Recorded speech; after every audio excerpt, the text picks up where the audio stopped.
For those of you like me who wonder what the church in Europe is going to look like post COVID-19, I think you'll find this interview with Rich Martin very interesting.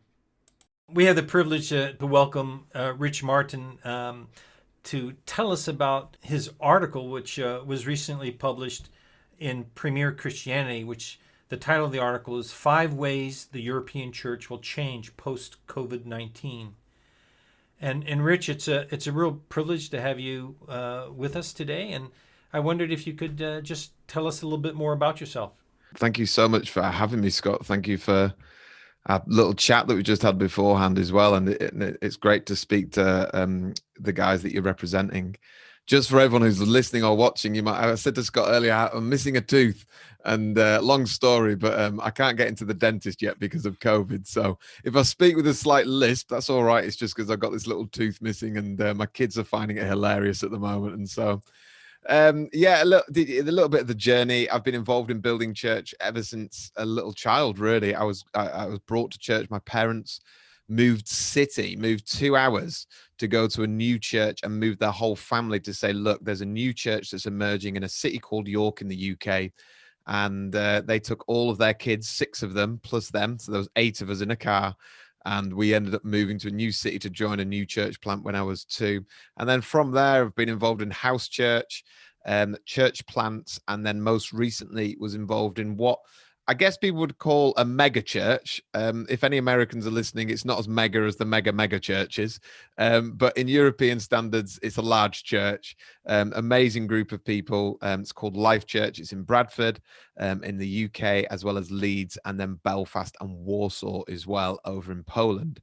And so that's been my last 9 years of where I ran a Bible college, was part of the leadership team there, and also oversaw lots of their connections with Europe. And so we'd have various people coming through, be it the Bible college, or we ran 4 conferences, and we would get lots of churches coming from Europe. And so I was involved in that. And then, like many during COVID, I felt like it was time for me to do something new. Worst timing to say no to employment because there was no jobs around, but I just felt there was a new stirring in my spirit for God to do something with me. And so chatted it through the leadership and the team, and they were so great and said, go for it, Rich. And so here I am. I find myself doing various things. Like I've got a podcast. I wrote this article, not that I ever aimed for it to get anywhere. I wrote it more as a memoir to myself because I was having so many conversations. And then I'm working on various projects with church leadership and boards around Europe as well. So that's a little bit about me, Scott. I don't know if that's whirlwindy enough. I've got a wife. Sorry, that's a good one. I'll give you this one. I have a wife. She's amazing. She's called Jules. We've been together since we were 14. She's half Korean and beautiful, and is a doctor in a local hospital, a children's pediatric doctor. And then we have 3 kids, of which our youngest is 2 and our eldest is 6. And so, yeah, that's my world. Well, that's great, Rich. And if you ever get to Sweden, bring your family, and we have a great place where the kids would have a lot of fun. Oh, I love that. Last time I went to Sweden, I had reindeer meat, which was amazing. So that's pretty amazing. Yeah, it was. It was in Stockholm as well, in a restaurant. Was it roadkill or was it? I didn't ask. I should have asked, but I don't speak Swedish, so I just ate what was put in front of me, and it was delicious. Oh, good. Well, I love your journey, Rich. When you think about how COVID has affected the church and Christianity in Europe, what are the things that you're discovering when you talk with people? Yeah, I think it's a difficult situation everyone's been in, and the tragic loss of life and the sense of grief and despair that our nations are in, and this fear that has gripped the church hasn't been immune from it. We're deep in the heart and in the middle of it. And so church leaders, I remember when it first came out, we were all on the phone, on Zooms. We'd never been on Zoom, had we?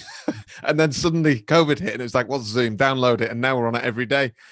And I remember, saying, well, do we plan? Is it a month or 2 months? What are we going to, and we kind of cobbled together these plans. And the dawning realization that as the months rolled by, that this was a permanent fixture, and the dawning realization with church leaders that I was speaking to of, oh, like we cannot plan. We can't plan like we used to plan. We can't do things like we used to do things because we don't actually know a week ahead of what's going on. And that was incredibly unnerving. And it forced a lot of people, myself including, to go inward in a really healthy way to say, well, hold up, God, what are you doing? And this long pause that we've been in has everyone asked the question, God, what is it you're doing? Because I think week one we're on this let's battle corona and let's dig deep, and then, you know, what week we're on now, I don't know, week 60 something most likely, we're now looking thinking, well, hold up, it is something we're gonna have to live with. And the church has now, I guess, forming into something new.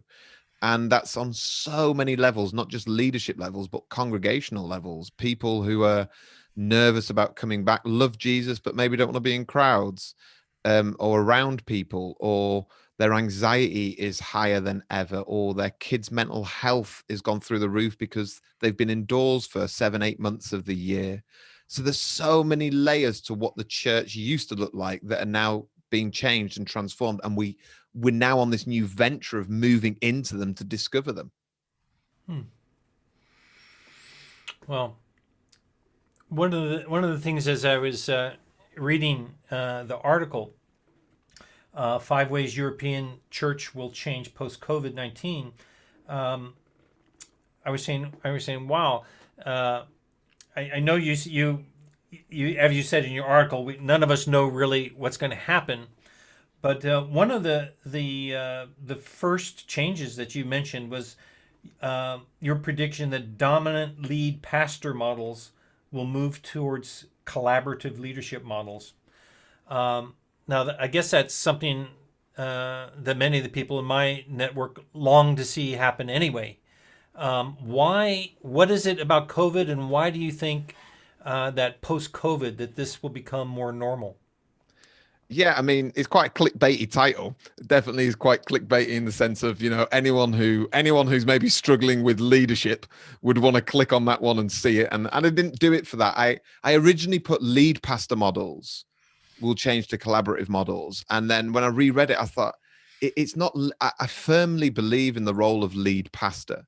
I still sit there. I don't think that that's going to move on. I've done church, or I've been part of church where it's been everyone's co-equal and each elder has an equal say that goes on. And I've not seen it be hugely fruitful. It tends to just turn to a complicated democracy of decision making, and moving forward as a church or reaching people or dealing with pastoral issues can become very tricky because there isn't a sense of, well, which way are we going and who's pointing this ship? And so I still stand, and from what I read and how I interpret the scriptures, I think that there is eldership, and I think that the eldership submit to each other, but within that eldership, because of how our society is set up and because of how we're wired, I think there should still be a lead elder in that mix. And so I still think there'll be lead elders, but the dominant lead elder is kind of like where I was saying, that's why I put the word dominant. And when I mean dominant, I'm meaning the extreme of a leader that has yes people around them, and that's all they have. They have elders who do what they need them to do, or they have a vision that is very much their vision that they want to drive through. And it's more around the atmosphere in the corridor of a church, or the atmosphere around leadership, that there's this strong sense of this is their church. God forbid anyone have any other idea of how it should go forward, and this is their vision. And I think that what COVID's shown us is those people who I would call A type, and an A type leader of someone who just is so strong on what they want. Corona came and that leadership was switched off because there was nowhere for them to run with it. They couldn't ask anyone to do stuff for them. They were unable to get jobs done. They were unable to drive their vision forward because it was all surrounded by them. And so they were left on their own, like we were all left on our own, trying to just do this thing called church and discipleship. And so then we've been surrounded, by a lot of younger generation who I've had the privilege of being with. So I've been running this college now. It's predominantly 18, 19, 20-year-olds. They're coming through. Their thinking has transformed. It's very different to how I think. But they're a lot more, the Gen Zs, the millennials, they're very much more collaborative in their thinking. And I think that the new way of leading coming out, and many are currently doing this. And so I don't think it's maybe as radical. I think many people in your group, Scott, that you're part of will probably be doing this model. It's a lot more, hey, we're a team. How do we want to go about leading this thing? We're a team. What does the future look like? Hey, we're a team. Let's submit ideas to one another. And within that team, we understand that there's going to be someone who's going to lead that, or there's someone who's going to put definition towards what we agree on, but we're going to be collaborative in the way that we move forward. And that skill is very much in amongst Gen Z millennials. They know how to do that. You got to think these guys are not brand driven. They don't go to the supermarket and buy the same brand that their parents bought, but the baby boomers did, and stuck loyal to things. These guys are not loyal to things. They're loyal to each other, but they're not loyal to kind of things or stuff. They're very collaborative in how they do things. They're very fluid. And I think we're seeing a lot of that. And just to wrap up, I think church leaders that were very dominant, and they would have people sat in their churches listening to the word that they were giving each week. When church went online and the congregations could go wherever they wanted and no one knew, suddenly the whole idea that these are my people and I'm leading them, it's like, well, the people can go wherever they want, because the internet's an amazing place, and you can go get a world-class communicating preach or Bible study or exposition wherever you want, and you can do that at whatever time you want, and that's allowed, and that's okay. And when people can do that secretly, because they're not being monitored turning up, or they're not being, the register's not being taken at the life group that they're in or small group they're in, that's very liberating for people. And that's what's been happening in a really healthy way. No, I don't think it's a negative thing. Mm-hmm. Well, thanks. That's very insightful. Your second point was you believe that where the past belong before you believe is moving towards believe before you belong. Why don't you explain what you mean by that? Yeah, I mean, I've grown up with this phrase in the last 15 years, and it was when it dropped, the phrase was so liberating. The phrase was liberating because the church I'd previously been a part of was very much a kind of club. I had a club feel. And so the idea that, we know it's not a biblical phrase, it's nowhere to be found in the Bible, but it sums up a lot of scriptures. It sums up that people could come to Jesus as they were. And so for the church to be able to take that and to understand people can belong before they believe, and they can come as they are, has done such a great work in the church throughout Europe, is that people don't need to clean their lives up or be a certain way or act in a certain way before they can come to be in a community. And we've spent a lot of time doing that, and everything from our architecture to new buildings to how people flow into it to how we choose songs to how we communicate from the front. It's been such a breath of fresh air, and it's served an amazing purpose. And I pray and hope it continually will do.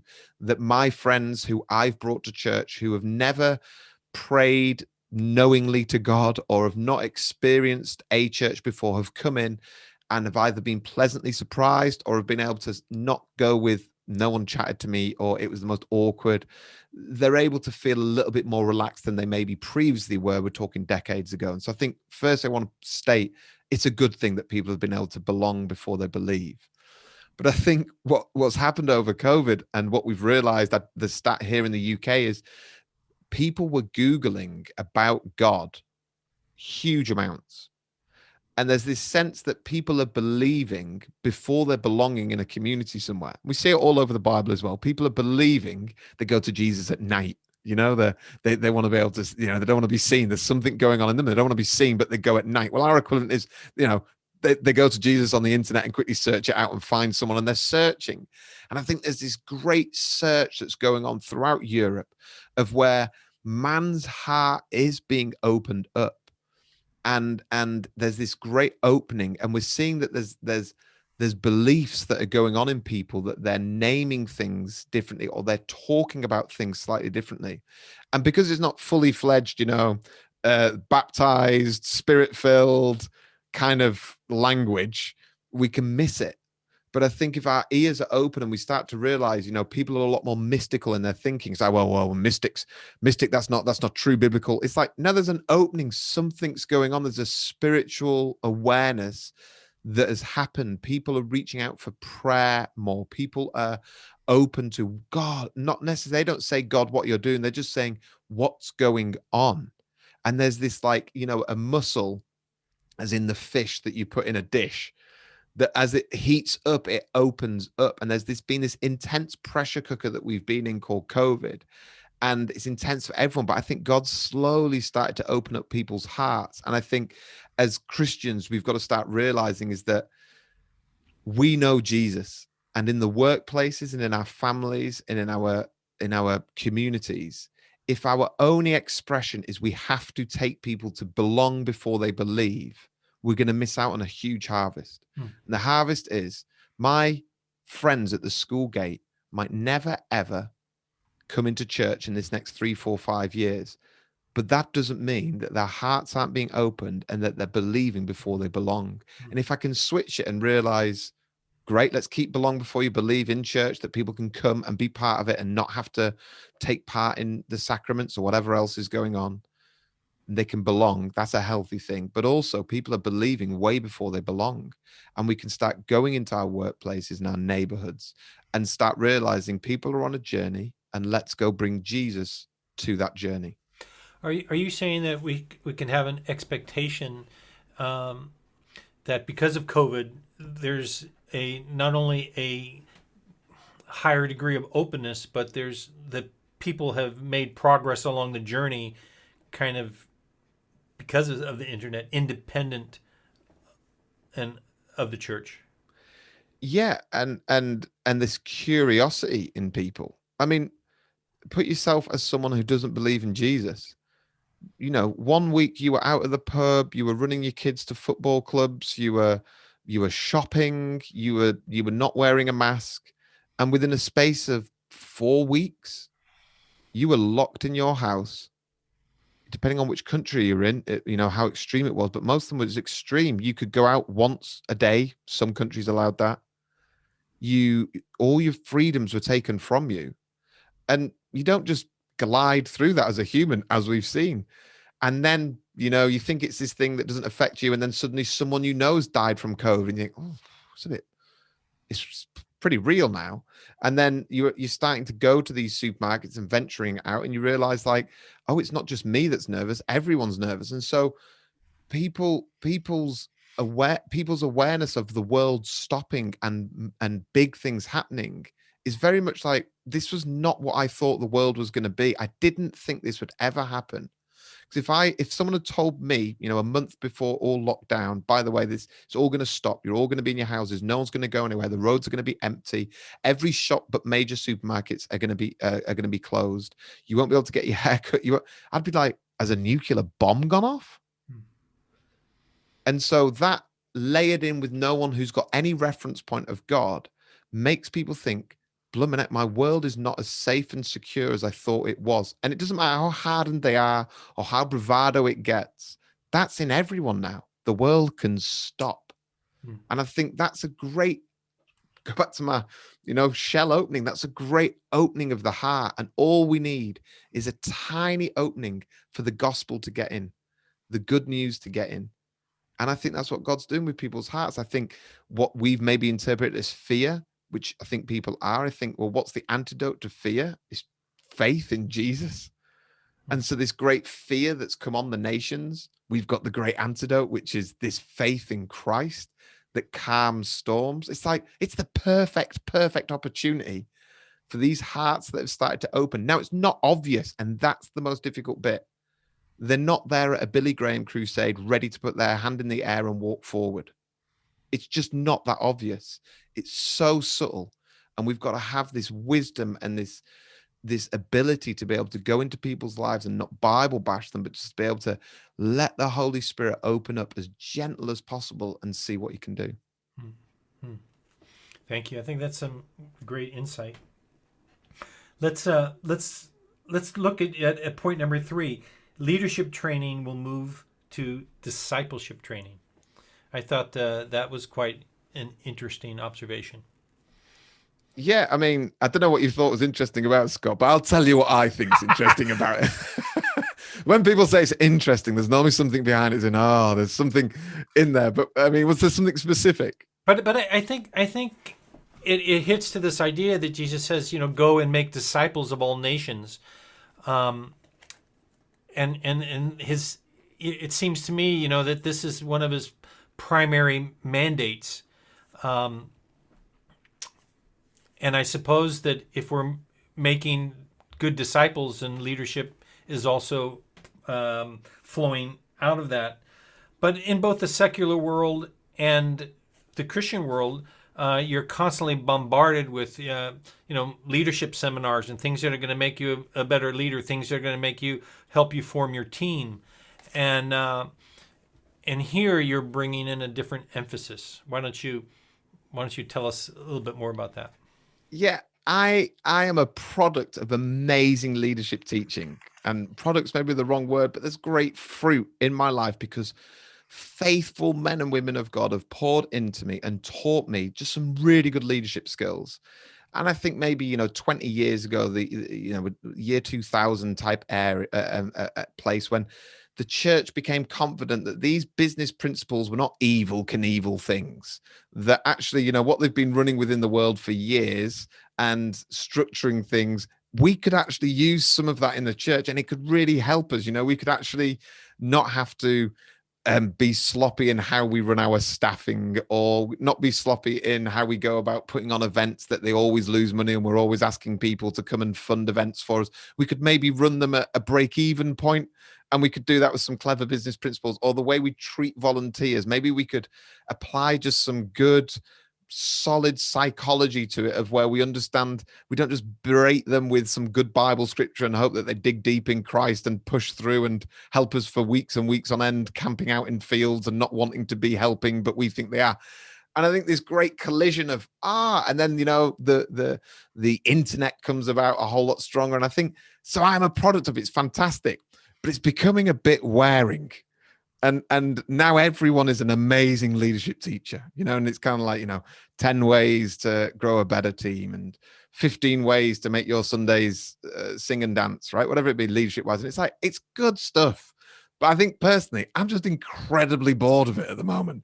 I'm bored because, and it's also very easy to teach. And that's why I think it's been a default in the church. It's easy to teach because you can just grab hold of a really good book on the New York Times bestseller list, dissect it, add some scriptures into it, and churn it out.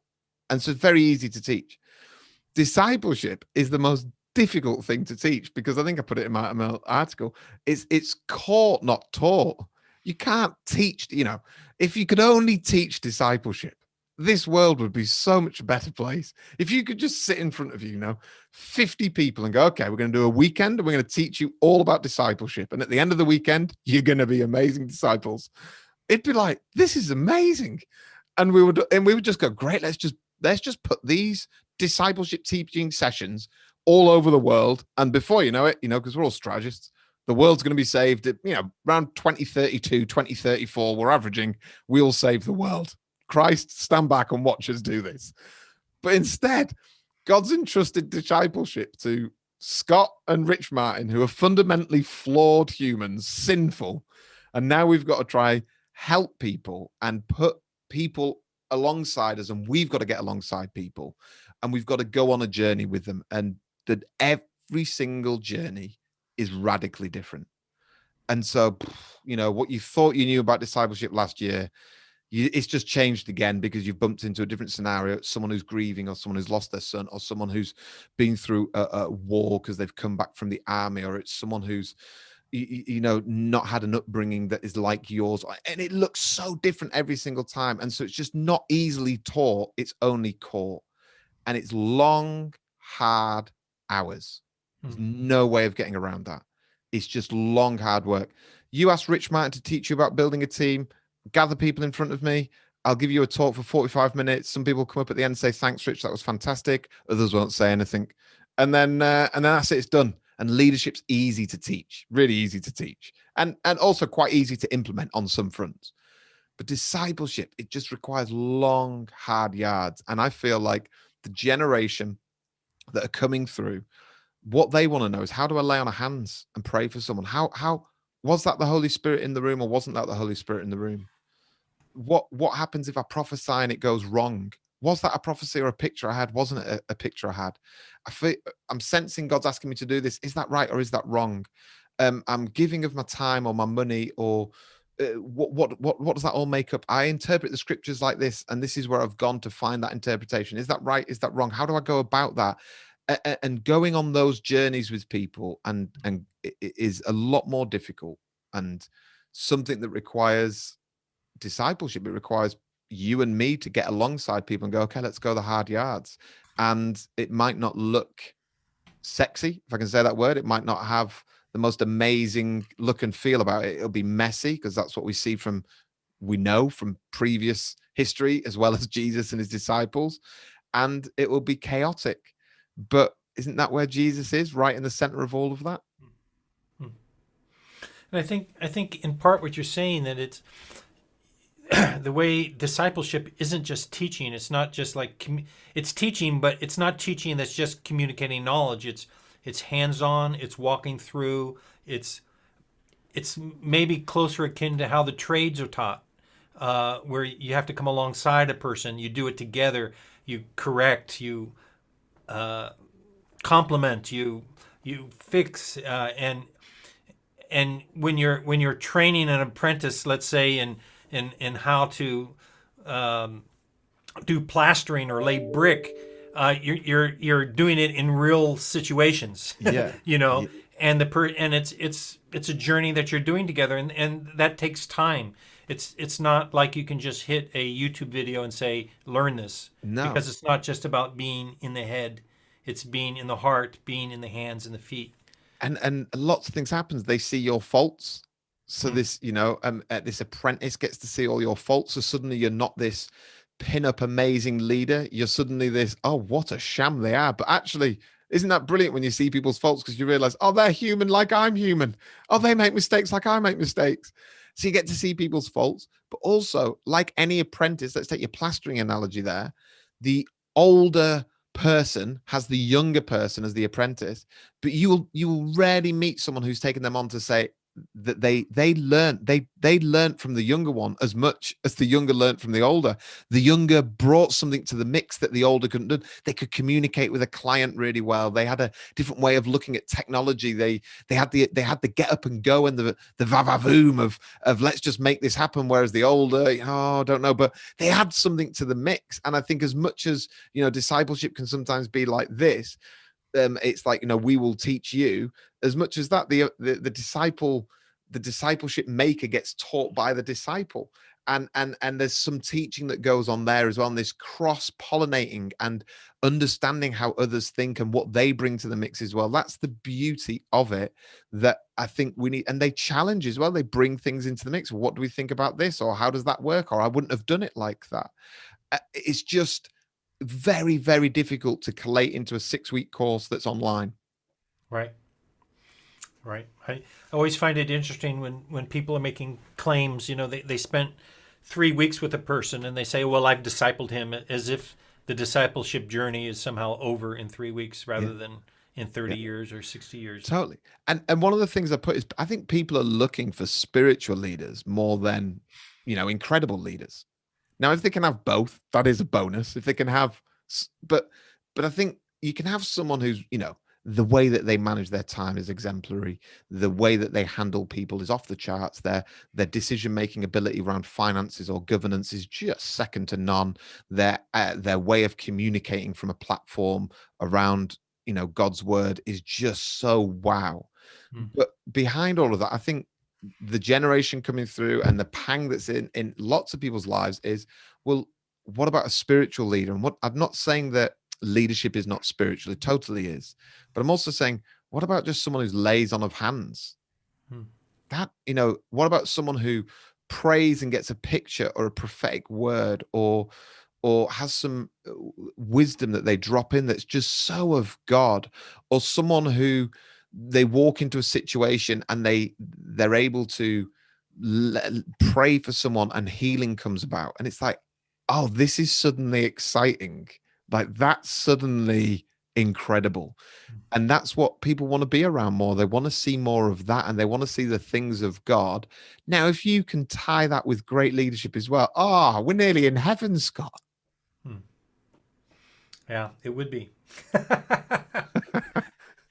Well, I'm keeping an eye on the time. Yeah, go. Let's move on to your fourth point, that culture-driven church will move to simpler, Christ-centered gatherings. Why don't you tell us a little bit more about that? Yeah, I mean, several conversations with some significant kind of what in the UK is called young adults. I don't know what it's called everywhere else, but this kind of 18 to 25 demographic. 18 to 25s really and truly have dropped off the map. When you talk to people, they've dropped off the map of church. Lots of churches. I don't want to say every church, obviously, but lots of people, 18 to 25s, have gone. And the overriding connection to it has been that maybe they fall in love with the culture of church and not with Christ. And it's a huge statement, and I don't think you can generalize every ministry or church like that. But I think there's consensus that says that there's definitely an awakening up to that, which is, look, having church that is accessible and having church that has a great community and a great vibe and is thoughtful about how it welcomes people, and has got lots of the hallmarks of quality, great, just good community is brilliant. But have people fallen in love with that rather than Christ?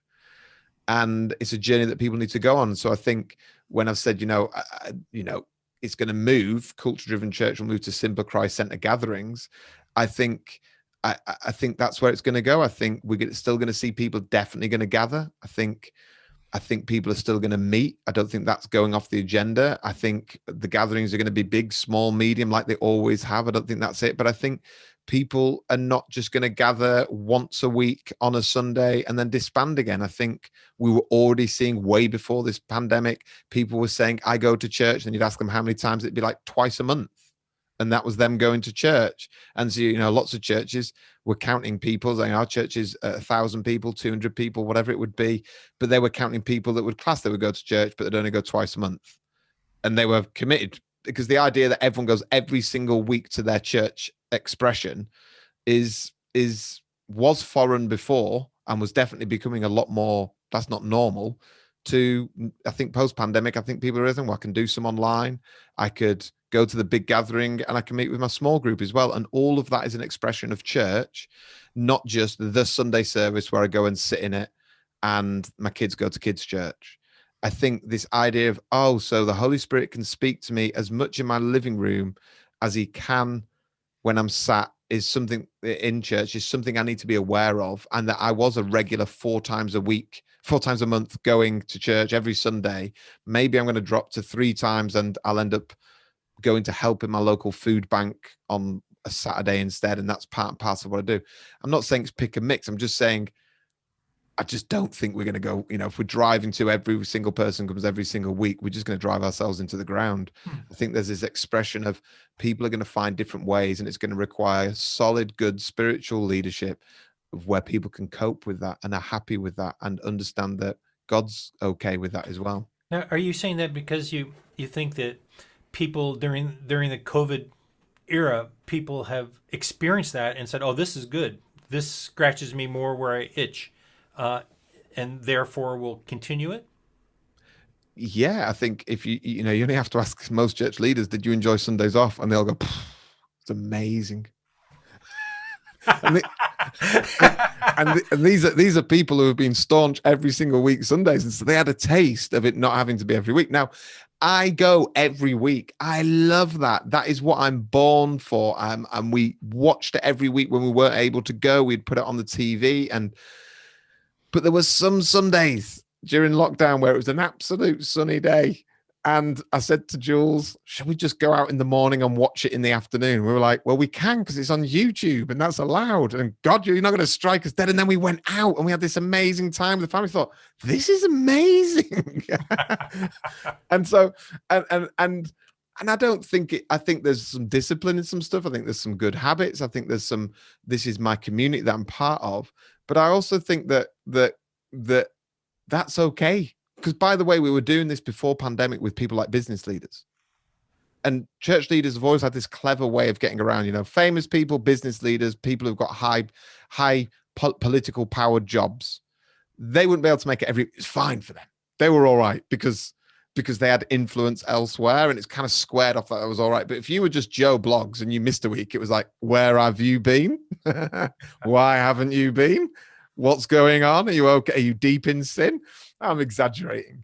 But the idea being is that I think, and I'm not, I don't have some sort of, insight into the future. I just have a gut, which is, I think people's worlds are going to be realized. It is a major part of what I do. The local church gathering on a Sunday is, but I think you're going to find churches springing up. I already know of a church in Australia, and I know a church in London that's about to go to it, where we say we gather once every 2 weeks. We gather big, and the other weeks we gather small.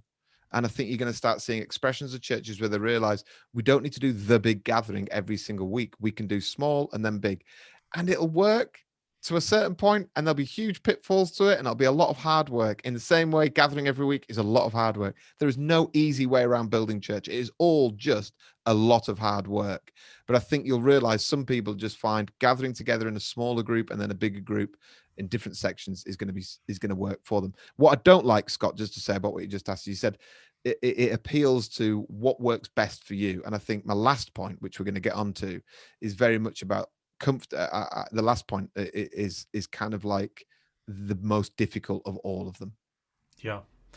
I was just thinking how what you were just sharing just now kind of flows well into this fifth point you're making, where we're moving from comfortable community, we'll move to Christian community, and by that you mean that there's to form community, we have to make some tough decisions that won't always be comfortable for us. Yeah.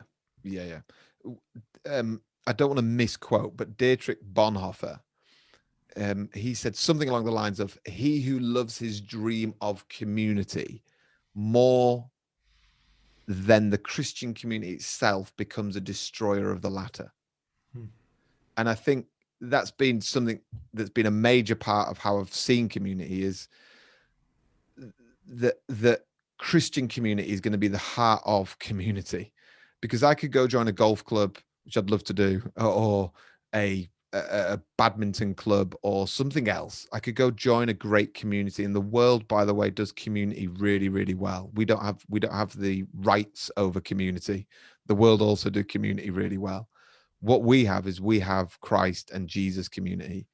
And that's going to be the difficult bit, because will I go to a community where I have to sit next to someone who hasn't washed for a week because they've got mental health needs, and my Sunday service is filled with the perfume of BO because so-and-so next to me has not had the mental capacity to wash? And it's like, it ruins it. I'm trying to worship and he keeps lifting his hands. It's like, don't lift your hands. Like, it wafts over this way. I'm giving such a stupid example, but I'm saying, like, Christian community is, well, we've got to be with people that we don't get on with. And in there we find Christ. And I've got to stand shoulder to shoulder with people that rub me up the wrong way. And I've got to go the extra mile. And I've got to forgive when I don't want to forgive. And I've got to overlook offense when I'm offended. Whereas, what you've got a lot of, especially with social media, is people who have opinions on all sorts, everything that goes on in church, who think things should be done a certain way, who have got thoughts on leadership that are far greater than anyone else has ever had before. And it's kind of like, great, you build your own empire, live in it for a while. But Christ asks us to, he must increase, I must decrease, as John the Baptist said. We've got to look to say, we've got to get on with people that we wouldn't normally associate with. And that does come down to the lost, the broken, the poor, the destitute. How do we get alongside them and break ourselves for them and not just look for comfortable Christian communities? Now, I still want my kids' church that my kids are going to go into to be run well. I want there to be what they call in the UK CRB checks, to check that anyone who's working in there is police cleared. I want to make sure that there's security, or some way that the doors are protected, that no one can run in whilst I'm in church and steal a child. Can you see what I mean? Like, there's still some parameters around this of running things well and doing things well and having certain protocols in place. But when I don't like certain things that are happening in leadership, I got to stick the course, and I got to love them, and I've got to find a way through with Christ at the heart of it, and make sure love's at the center. Or I've got to invite people around when we're allowed in this country. We can do it in gardens at this current point, but I've got to invite people around to my house that I wouldn't normally invite, because that's just a club. And so, go to in the church I'm in, I would pick a bone. Love my church, but the bone would be lots, but one of them would be, go to a life group with people you connect with. I go, okay, yeah, that's what I've done for years. But I think I'm journeying a bit more now, which is, I got to start reaching people that I wouldn't normally connect with. And by the way, these people are racist. These people are, and when I'm saying, I'm not just talking about difficult people, I'm talking about ones. It's like, how do I connect with someone who's racist? How do I connect? It's like, well, that's just not right. I know it's not right. So how do I connect with someone who's got mental health issues? How do I go the extra mile with someone who, and I'm speaking to myself, Scott, because I've gone on this journey. I've not been able to implement it as much as I want to. So I don't want to be pharisaical in all of my, in all of this, me and my wife. So I'll give you an example. There is a shop called Aldi. Don't know if I have it in Sweden. Do you have Aldi in Sweden? Okay, that great German brand. And we shop at Aldi, okay? And big story, news story there. That way my next article will say, I shop at Aldi. And we've been going on a little journey of like, how do we connect with people? And bizarrely enough, my wife had chosen a better Aldi to shop at than the one we were shopping at. And when I mean better, the clientele were a lot more polite. It was a lot easier. They were kinder in the store. They stuck to the rules, right? And the other Aldi that's a little bit nearer to us, it's just a free for all. It's just carnage is the only way to describe it. And she just turned around to me the other week and she just said, Rich, I'm going to start shopping back at the other Aldi, because I was sanitizing my own shopping experience, that I would choose the nicer Aldi. There is such a thing. I would choose the nicer Aldi so that my shopping experience was sanitized, so I didn't have to be around people that grate against me. And I think that's where I'm trying to get to. It's such a poor example, but it's one that we're trying to say, how in my world can I disrupt it that Christian community emerges, that someone at a till who can't afford their shopping, they're actually in those stores, and we could generously lean over and go, we'll pay for it.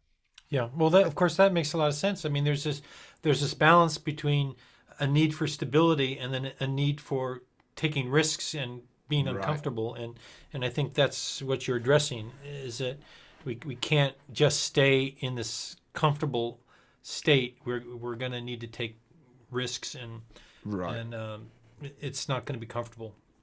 But Rich, thank you so much for taking this time to share your thoughts with us. And just want to say I thought it was a very insightful article, and I know you have a lot more to say. So thank you for this time, and look forward to more in another time. Oh, no, thank you, Scott, and bless you and all the work you do. I think it's amazing. So thanks for having me.